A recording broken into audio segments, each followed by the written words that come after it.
ಕೆಲವೊಂದಿಷ್ಟು ಕಡೆಗೆ ಈ EVM ಕೊರತೆ ತೊಂದರೆಗಳಿದೆಯಲ್ಲ ಅದು ನಿವಾರಣೆ ಆಗುವಂಥ ಲಕ್ಷಣಗಳು ಕಾಣ್ತಾ ಇಲ್ಲ. ಯಾಕಂದರೆ 7 ವೋಟ್ ಹಾಕಿದ್ರೆ 10 ಮತಗಳು ಅಂತ ತೋರಿಸ್ತಾ ಇದೆಯಂತೆ EVM.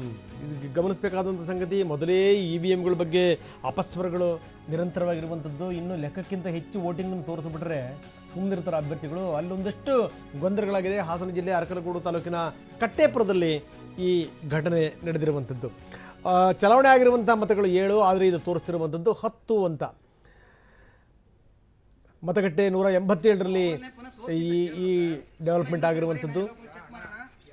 EVM ಏನಾದರೂ ಸಮಸ್ಯೆ ಇದೆಯಾ ಅನ್ನುವಂಥ ಪ್ರಶ್ನೆ ಅತ್ಯಂತ ಸಹಜವಾಗಿ ಅಲ್ಲಿ ಅವರು ಎತ್ತಿದ್ದಾರೆ. ನಾವು ನೋಡ್ತಾ ಇದ್ದೀವಿ ಒಂದು ಸ್ಕ್ರೀನ್ನಲ್ಲಿ ಕುಮಾರಸ್ವಾಮಿ ಮತವನ್ನು ಚಲಾಯಿಸಿರುವಂಥದ್ದು, ಇನ್ನೊಂದು ಕಡೆಗೆ ಮಂಜು ಮತ ಚಲಾಯಿಸಲಿಕ್ಕೆ ಬಂದಿದ್ದಾರೆ. ಬನ್ನಿ, ನಮ್ಮ ಪ್ರತಿನಿಧಿ ಮಂಜುನಾಥ್ ಈಗ ನಮ್ಮೊಂದಿಗೆ ದೂರವಾಣಿ ಸಂಪರ್ಕದಲ್ಲಿದ್ದಾರೆ. ಮಂಜುನಾಥ್, ಏನಿದು EVM ಏನಾದರೂ ದೋಷ ಇದೆಯಾ? ಏನು ಕತೆ, ಯಾಕೆ ಹಿಂಗೆ ತೋರಿಸ್ತಾ ಇದೆ? ಹೌದು ರಂಗನಾಥ್, ಈ ಘಟನೆ ನಡೆದಿರ್ತಕ್ಕಂಥದ್ದು ಹಾಸನ ಜಿಲ್ಲೆ ಅರಕಲಗೂಡು ವಿಧಾನಸಭಾ ಕ್ಷೇತ್ರದ ಕಟ್ಟೇಪುರ ಗ್ರಾಮದ ಮತಗಟ್ಟೆ ಸಂಖ್ಯೆ 187ರಲ್ಲಿ ಘಟನೆ ನಡೆದಿರ್ತಕ್ಕಂಥದ್ದು. ಮಾಕ್ ಪೋಲ್ ಮಾಡ್ತಕ್ಕಂಥ ಸಂದರ್ಭದಲ್ಲಿ 7 ವೋಟ್ಗಳನ್ನ ಕಾಸ್ಟ್ ಮಾಡಲಾಗಿದೆ. 7 ವೋಟ್ಗಳನ್ನ ಹಾಕಿದಾಗ ಅದರಲ್ಲಿ 10 ವೋಟ್ ಅಂತ ತೋರಿಸಿದೆ. ಅದರಲ್ಲಿ ಹೆಚ್ಚುವರಿಯಾಗಿ 3 ವೋಟ್ಗಳನ್ನ JDS ಅಭ್ಯರ್ಥಿಗೆ ಹೋಗಿದೆ ಅಂತಕ್ಕಂಥದ್ದನ್ನ ಅದ್ರ ಮತಯಂತ್ರ ತೋರಿಸ್ತಾ ಇದೆ. ಹಾಗಾಗಿ ಇದರಲ್ಲಿ ಏನೋ ದೋಷ ಇದೆ ಅಂತ ಹೇಳಿ ಬಿಜೆಪಿಯ ಏನು ಚುನಾವಣಾ ಏಜೆಂಟ್ಗಳು ಅಬ್ಜೆಕ್ಷನ್ ಮಾಡಿದ್ರೆ ತಕ್ಷಣ ಅದನ್ನ ಸರಿಪಡಿಸತಕ್ಕಂಥ ಪ್ರಯತ್ನ ಮಾಡಿದ್ರು ಕೂಡ ಆಗಿಲ್ಲ. ಹಾಗಾಗಿ ಮತಯಂತ್ರವೇ ದೋಷಪೂರಿತವಾಗಿದೆ. ಇದರಿಂದಾಗಿ ಸಾಕಷ್ಟು ಅನ್ಯಾಯ ಆಗಿದೆ ಅಂತಕ್ಕಂಥ ರೀತಿಯಲ್ಲಿ ಅಲ್ಲಿದ್ದಂತ ಬಿಜೆಪಿ ಕಾರ್ಯಕರ್ತರು ಏನಂತಾರೆ? ಮತಗಟ್ಟೆ ಅಧಿಕಾರಿಗಳು ಏನಂತಾರೆ? ಹಲೋ, ಮತಗಟ್ಟೆಯ ಅಧಿಕಾರಿಗಳು ಏನಂತಾರೆ ಮಂಜುನಾಥ್?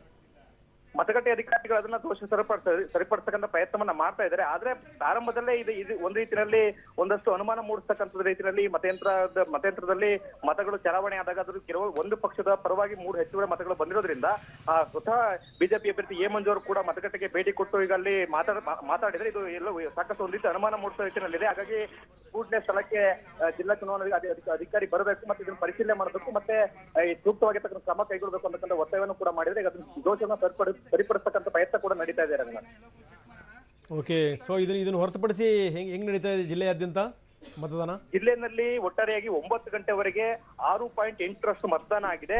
ಏನು ಜಿಲ್ಲೆಯಲ್ಲಿ ಒಟ್ಟು ಇರತಕ್ಕಂತ 8 ವಿಧಾನಸಭಾ ಕ್ಷೇತ್ರಗಳ ವ್ಯಾಪ್ತಿಯಲ್ಲಿ ಎಲ್ಲ ಕಡೆ ಕೂಡ ಶಾಂತಿಯುತವಾಗಿ ಮತದಾನ ನಡೀತಾ ಇದೆ. ಕೆಲವೊಂದು ಕಡೆಗಳಲ್ಲಿ ಮತಯಂತ್ರ ದೋಷದಿಂದಾಗಿ ಅರ್ಧ ಗಂಟೆ 25 ನಿಮಿಷ ತಡವಾಗಿ ಮತದಾನ ಆರಂಭ ಆಗಿದೆ.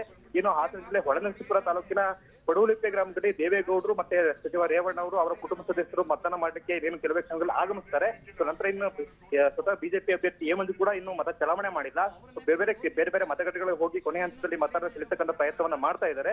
ಈಗ ಜಿದ್ದಾಜಿದ್ದಿನ ಕಣವಾಗಿರ್ತಕ್ಕಂಥ ಹಾಸನ ಲೋಕಸಭಾ ಕ್ಷೇತ್ರದಲ್ಲಿ ಯಾರು ಗೆಲ್ತಿರತಕ್ಕಂಥ ಕುತೂಹಲ ಸಹಜವಾಗಿದೆ. ಸದ್ಯಕ್ಕಂತೂ ಶಾಂತಿಯುತವಾಗಿ ಮತದಾನ ಮುಂದುವರೆದಿದ್ದಾರೆ.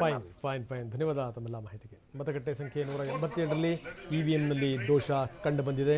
ಸೊ ಇದಕ್ಕೆ ಸಂಬಂಧಪಟ್ಟಂಗೆ ಮಂಜು ಕೂಡ ಸ್ಥಳಕ್ಕೆ ಭೇಟಿ ಕೊಟ್ಟಿದ್ದಾರೆ. ಯಾಕೆ ಏನು ಇರ್ತದೆ? ಯಾಕಂದರೆ 7 ಮತಗಳನ್ನು ಹಾಕಿದರೆ 10 ಮತಗಳು ಅಂತ ತೋರಿಸ್ತಾ ಇದೆ. ಅದರಲ್ಲೂ ಏನು ಅಂದರೆ ಮಂಜು ಅವರ ಪ್ರಕಾರ ಈ 10 ಮತಗಳು ಅದು JDSಗೆ ಹೋಗಿದೆ ಅನ್ನೋ ರೀತಿಯಲ್ಲಿ ತೋರಿಸ್ತಾ ಇದೆ ಅಂತ ಹೆಂಗೆ ಗೊತ್ತಾಯ್ತು ಅವ್ರಿಗೆ ಗೊತ್ತಿಲ್ಲ. ಈಗ ಅಧಿಕಾರಿಗಳು ಕೂಡ ಇದ್ರ ಬಗ್ಗೆ ತಲೆ ಕೆಡಿಸ್ಕೊಂಡಿದ್ದಾರೆ. ನಾವು ಅವರನ್ನೇ ಪುನಃ ತೋರಿಸಿ ಅಂತ ಕೇಳಿದ್ರು ಸರ್. ಪುನಃ ಇನ್ನೊಂದ್ಸರಿ ಹೊಡೆಯೋಣ, ಎಲ್ಲ ಚೆಕ್ ಮಾಡೋಣ, ಗೊತ್ತಾಗುತ್ತೆ ಅಂತ. ನಮ್ಮ ಪೋಲಿಂಗ್ ಏಜೆಂಟ್ ಮತ್ತೆ ಕೇಳಿದ್ದಾರೆ, ಇನ್ನೊಂದ್ಸರಿ ಚೆಕ್ ಮಾಡಿ, ಸೀಲ್ ಮಾಡಬೇಡಿ, ಇನ್ನೊಂದ್ಸರಿ ಚೆಕ್ ಮಾಡಿ ಅಂತ.